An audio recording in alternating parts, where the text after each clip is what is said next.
ორჯერ ასე ვთქვათ სახელმწიფო სამსახურშიც კი წავედი. პირველად სვიად გამსახურდი ამ შემომთავაზა. ვიფიქრე და თუ ვჭირდები ქვეყანას წავედი. ჩემთვის ეგ საჭირო არ იყო. არაფრით. არც ხელფასი მომემატა ამითი, არც და ჩემს საქმეს კიდე შევეშვი იმ დროს.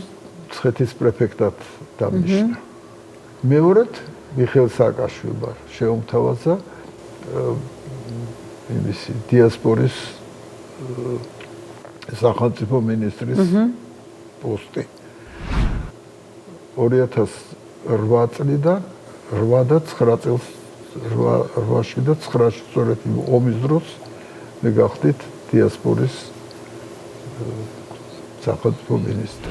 რთულად მიიღეთ ეგ გადაწყვეტილება? რთულად ფიქრობდი, დიდხანს ვიფიქრე და მე მაგრამ დავთანხმდი.